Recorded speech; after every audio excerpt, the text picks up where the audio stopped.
Halo semuanya, terima kasih sudah klik video ini. Pada kesempatan kali ini, kami akan bercerita tentang merek ponsel sejuta umat yang dulunya pernah menjadi salah satu raja ponsel di dunia. Penasaran? Simak video berikut ini. Siapa sih yang nggak tahu BlackBerry? BlackBerry dulu dikenal sebagai merek sejuta umat. Banyak sekali orang yang mengidamkan memiliki perangkat ini. BlackBerry memiliki sejarah yang cukup fenomenal. Merek ini begitu diminati dan sangat populer pada masa kejayaannya. Kita akan flashback ke tahun 1984, di mana dua orang bernama Douglas dan Mike Lazaridis mendirikan sebuah perusahaan bernama Research in Motion atau RIM. RIM berfokus pada jaringan telekomunikasi dan banyak bekerja sama dengan perusahaan telekomunikasi lain seperti Ericsson. Nama BlackBerry sendiri adalah sub-brand dari perusahaan ini. Adapun perangkat BlackBerry yang pertama dirilis adalah BlackBerry seri 850 pada tanggal 19 Januari 1999. Perangkat ini sangat diminati pasar karena memiliki fitur langka, yaitu memungkinkan penggunanya untuk mengirim dan menerima email kapanpun dan dimanapun dari sebuah ponsel.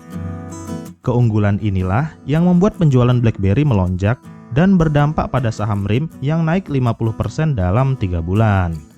Selanjutnya, seri-seri BlackBerry terus diluncurkan hingga mencapai puncak kejayaannya pada rentan tahun 2008 sampai dengan 2010 dengan tipe andalannya yaitu BlackBerry Curve dan BlackBerry Bold. Sampai dengan tahun 2010, merek asal Kanada ini merajai penjualan ponsel di seluruh dunia. Mereka menguasai 20% market share global. Angka ini sangat luar biasa karena BlackBerry hanya kalah dengan merek Nokia yang memang pada saat itu paling mendominasi.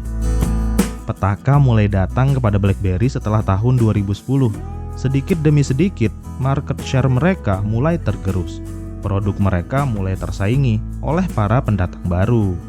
BlackBerry sendiri tak bisa berbuat banyak hingga mencapai titik terendahnya di tahun 2016 dengan market share hanya di angka 0,1%. Lalu, pertanyaannya adalah, kenapa BlackBerry ditinggalkan? Yang pertama, BlackBerry kehilangan pangsa pasar utamanya, yaitu kalangan profesional. Dulunya, para profesional, katakanlah para bisnismen, banyak menggunakan BlackBerry karena dikenal memiliki sistem keamanan yang cukup baik, dapat mengirimkan email dari mana saja, dan juga dapat berfungsi sebagai Smart PDA atau Personal Digital Assistant, yang mana fitur-fitur ini sangat membantu dalam menjalankan sebuah bisnis. Keadaan mulai bergeser ketika Steve Jobs merilis iPhone pertamanya pada tahun 2007. Pada awalnya, BlackBerry tidak merasa ada hal yang perlu dikhawatirkan. Para petinggi BlackBerry percaya bahwa teknologi yang dibawa iPhone tidak lebih baik dari produk mereka. Apalagi, layar sentuh dengan satu tombol dianggap sangat-sangat merepotkan. Namun, kenyataan berkata lain, kalangan profesional malah lebih suka dengan layar sentuh besar. Apalagi iPhone juga menawarkan keamanan tingkat tinggi yang serupa dengan BlackBerry. Akhirnya, sedikit demi sedikit, target pasar milik BlackBerry beralih ke iPhone. BlackBerry pun tidak tinggal diam. Mereka merespon rilisnya iPhone dengan mengeluarkan BlackBerry Storm yang navigasinya menggunakan layar sentuh. Awalnya, perangkat ini sangat laku di pasaran karena ditunjang dengan marketing yang besar. Namun, pihak teknisi BlackBerry sendiri paham bahwa BlackBerry Storm bukanlah perangkat yang matang, sehingga banyak ditemukan isu-isu lag, browser lambat, dan layar sentuhnya sering tidak dapat digunakan. Akhirnya, produk ini dianggap sebagai produk gagal, sehingga mengganggu reputasi BlackBerry. Alasan yang kedua, selain iPhone, BlackBerry juga gagal membendung Android. Android dirilis pada tahun 2008. Banyak yang meremehkan sistem operasi ini, termasuk BlackBerry. Pihak BlackBerry serasa gagal melihat visi Google dan juga Apple dalam merilis produk mereka, bahwa di masa depan sebuah ponsel tidak hanya digunakan sebagai alat komunikasi, namun akan menjadi pusat entertainment yang harus didukung dengan berbagai aplikasi menarik. Lalu, apa respon BlackBerry? Mereka menghadirkan OS baru, yaitu BlackBerry 10. Mereka sadar tidak boleh diam begitu saja di tengah-tengah persaingan. BlackBerry 10 ini sebenarnya cukup bagus dan dirancang bekerja tanpa menggunakan tombol fisik. Namun, proses pengembangan OS tersebut cukup memakan waktu yang sangat lama.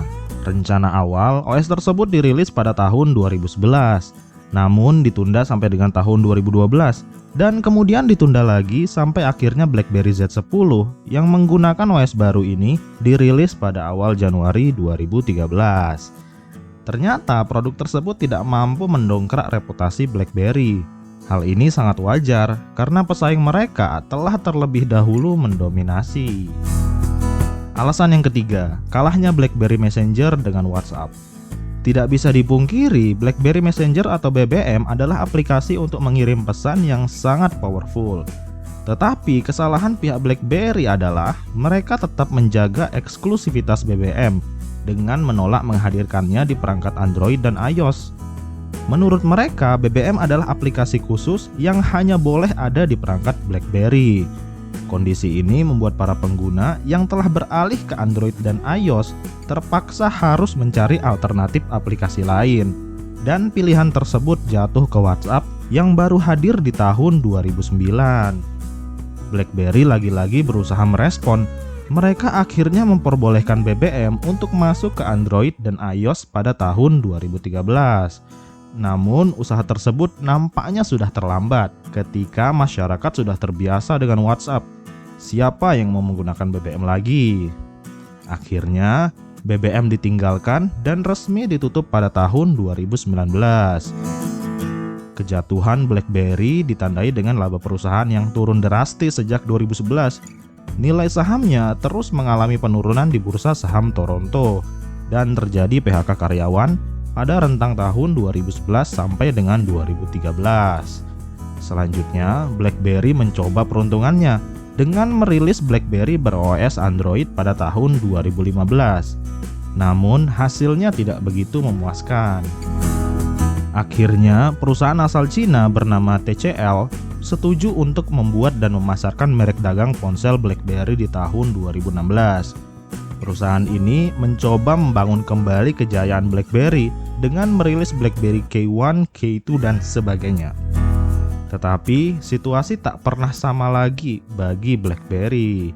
TCL nampaknya tak bisa berbuat banyak untuk menaikkan pamor BlackBerry yang berujung pada pemberhentian penjualan merek ini pada tahun 2020. Kabar terbaru menyebutkan merek dagang BlackBerry akan diteruskan oleh perusahaan Amerika bernama Onward Mobility yang kabarnya juga akan merilis BlackBerry 5G di tahun 2021 ini. Kita nantikan saja kiprahnya. Oke, sekian dulu video kali ini. Matur tampiasi, semoga menambah sedikit informasi untuk kalian semua dan sampai jumpa di video selanjutnya.